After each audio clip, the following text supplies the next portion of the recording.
Hello, I'm Mima, and I'm here to read you a story. Sit back, relax, and I hope you enjoy the story. This story is Snow White and Rose Red by Brothers Grimm, illustrated by Marjorie Cooper. Classic. There once was a poor widow who lived in a little cottage with her two children, Snow White and Rose Red. They were so named because they were like the flowers on the two rose bushes which grew in front of the cottage.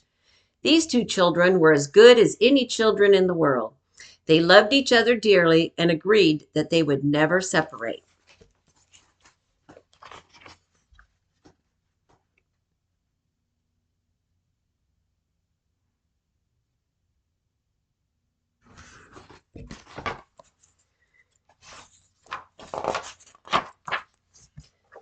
Often the children would run deep into the forest to gather berries. The hare would eat out of their hands, the fawn would graze at their side. In the evenings, Mother would say, "Go, Snow White, and bolt the door." Then the three of them would sit down before the hearth, and the mother would read out of a book while her children sat spinning. By their side lay a little lamb, and on a perch behind them a little white dove rested with her head under a wing.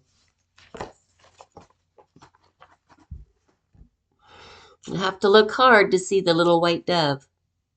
It's up in the tree.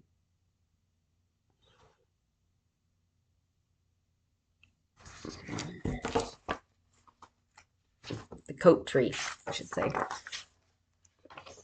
One evening when snowflakes were falling, there was a knock at the door. Rose Red drew the bolt and a great bear poked his head in. Rose Red ran back. The little lamb bleated. The dove fluttered on her perch, and Snow White hid behind her mother. The bear began to speak. "Do not be afraid. I will do you no harm. May I come in and warm myself?" "Poor bear," cried the mother. "Come in and lie down before the fire." Then she said to Snow White and Rose Red,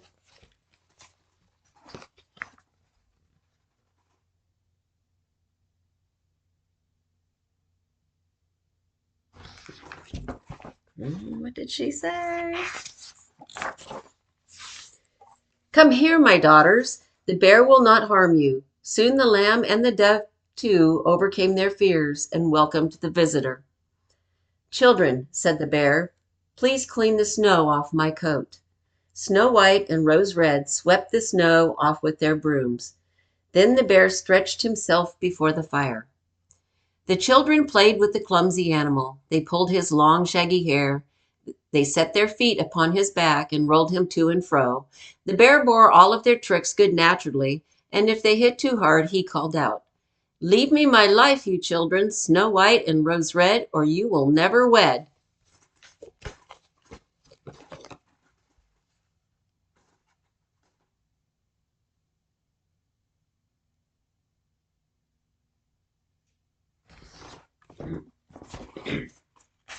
Never wed means never get married. When bedtime came and the children had gone to sleep, the mother said to the bear, "You may sleep here on the hearth if you like." In the morning the bear trotted away over the snow, but in the evenings he returned at a certain hour. He would lie down on the hearth and allow the children to play with him. But one morning when spring had returned and all was green again, the bear told Snow White that he must leave them and could not return the whole summer. Snow White was sad to see the bear leave. As he passed through the door, his hairy coat caught on the bolt. Snow White thought she saw the glittering of gold under the coat. The bear ran off and was soon hidden behind the trees.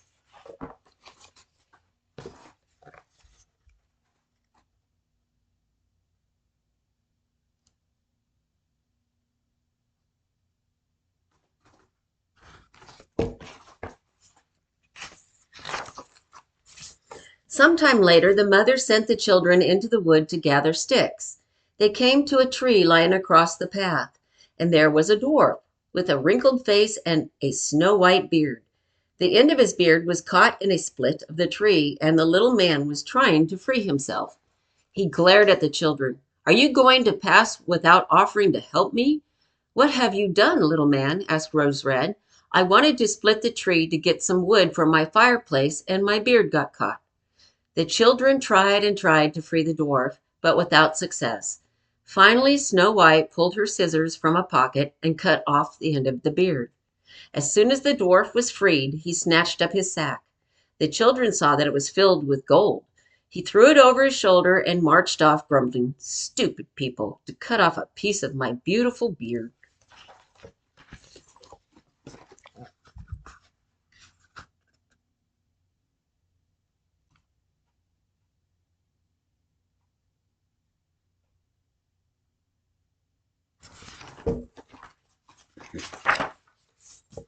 Sometime afterward, Snow White and Rose Red went fishing. As they came near the pond, they saw the same dwarf hopping about on the bank. "What are you doing?" asked Rose Red. "You will fall into the water." "I am not quite such a simpleton as that," replied the dwarf. "Don't you see that my beard is caught in my fishing line and this fish is pulling me in?" Snow White and Rose Red tried to untangle the dwarf's beard, but they could not. So Snow White pulled out her scissors again and cut off another piece of the little man's beard.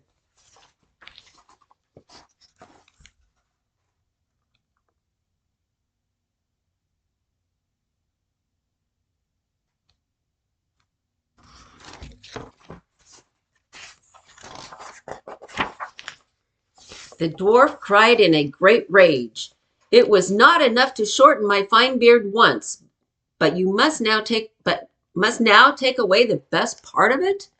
With those unkind words, the dwarf took a bag of precious stones and slipped away to his cave. Not many days after this adventure, the children happened to pass the place where the dwarf had shaken out his bag of precious stones, thinking nobody was near.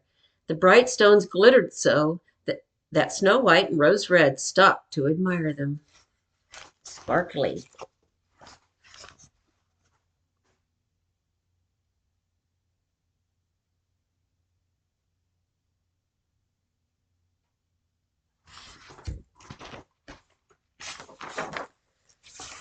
The dwarf suddenly appeared. "Why do you stand there gaping?" he raged. Suddenly there was a loud roaring noise, and a great bear came running out of the forest. The dwarf jumped up, but he could not reach his cave before the bear overtook him. "Spare me, my dear Prince Bear," the dwarf cried out in fear. "I will give you all my treasures. What have you to fear from a little man like me? There are two wicked girls, take them instead."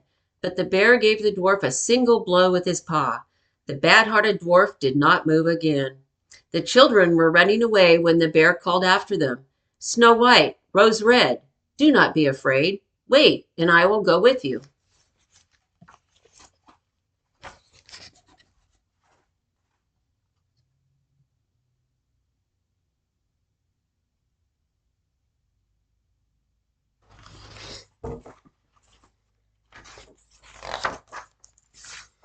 The children recognized the bear's voice and stopped. To their great surprise, his rough coat fell off, and there stood a tall man dressed entirely in gold. "I am a king's son," he said, "bewitched by that wicked dwarf who stole all my treasures to wander in the forest in the form of a bear until his death released me." In time, Snow White was married to the prince and Rose Red to his brother. Together they shared the large treasure which the dwarf had collected. The mother also lived happily for many years with her two children. The rose bushes by the cottage were replanted in front of the palace. Every year they brought forth beautiful red and white roses in honor of Snow White and Rose Red. Excuse me.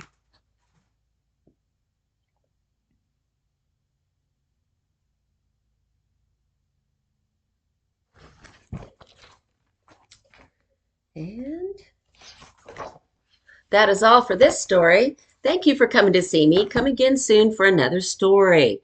Be kind to one another. That is all for now. Bye. Mima.